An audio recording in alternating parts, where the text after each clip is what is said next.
Hello বন্ধুরা, আমার চ্যানেলে তোমাদের স্বাগত জানাই। দেখো, আজকে একটা নতুন ভিডিও নিয়ে চলে এসেছি। এটা দেখো, কটনের কাপড়। এটা কটন, যেটা একটু মোটা কাপড়, এর উপরেই আমি আজকে ডিজাইনটা করব। আমি একটি বড় থালা দিয়ে গোলাকার কেটে নিচ্ছি। দেখো, আগে আমি ওটা চক দিয়ে এঁকে নিয়ে তারপরে এটাকে কাঁচি দিয়ে কাটবো। আর তার আগে বলি, তোমরা ভালো আছো তো? দেখো,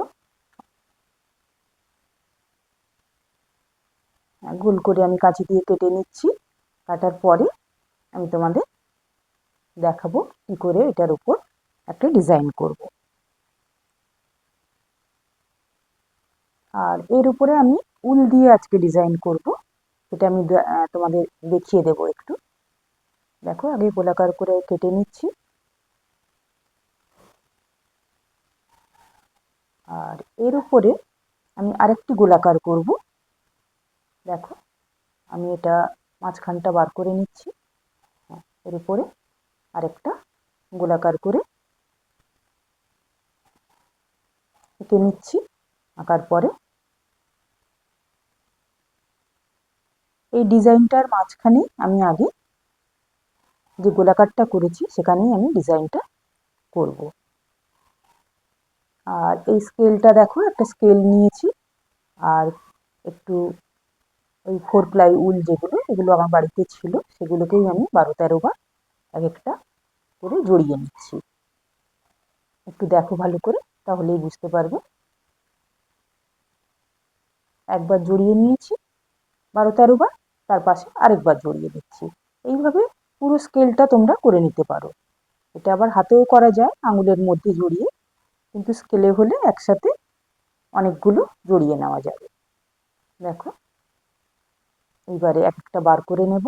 বার করে মাঝখানটা বেঁধে দিতে হবে, না বাঁধলে তো খুলে যাবে। ওই জন্য ভালো করে মাঝখানটা বেঁধে নিচ্ছি। আমি তোমাদের দেখাবার জন্য 3-4টে আমি জড়িয়ে নিয়েছি, নাহলে পুরো স্কেলটা করে নিলে অনেকগুলো হয়ে যাবে একসাথে। দেখো, মাঝখানটা একটু টাইট করে উল দিয়ে বাঁধতে পারো, অথবা সুতো দিয়েও তোমরা বেঁধে নিতে পারো। দেখো, এই যে বাঁধাগুলো, এগুলো কিন্তু সাইডটা আমি প্রথমে কাটবো না, প্রথমে ডিজাইনটা করব তারপরে। আর এই দেখো, এইটার উপরে আমি যে মাঝখানে গোলাকারটা করেছিলাম তার মধ্যে ডিজাইনটা করছি। আর সেলাইটা ভালো করে দেখো, আমি এই ডোরম্যাটটার মধ্যে আমি 2 রকম সেলাই দেখাবো। নীলটায় দেখো একরকম ডিজাইন দেখাচ্ছি সেলাই, আর যখন একটা লাইট কালার করব, অফ হোয়াইট, ওখানে ডিজাইনটা তোমরা একটু ভালো করে দেখে নেবে কীভাবে আমি সেলাইটা করছি। তার জন্য এর মধ্যে আমি 2 রকম সেলাই দেখাচ্ছি। প্রথমে মাঝখানটা করে নেব। মাঝখানটা করে নিতে পারলে সুবিধে হয়, পরে সাইডগুলো করা যাবে। দেখো, তোমরা কিন্তু পুরো ভিডিওটা দেখবে আর অবশ্যই সঙ্গে থাকবে।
বন্ধুরা দেখো, দেখতে ভালো হয়েছে না? তোমরাও সবাই বাড়িতে চেষ্টা করবে। ভালো লাগলে লাইক করো, শেয়ার করো, সাবস্ক্রাইব করো।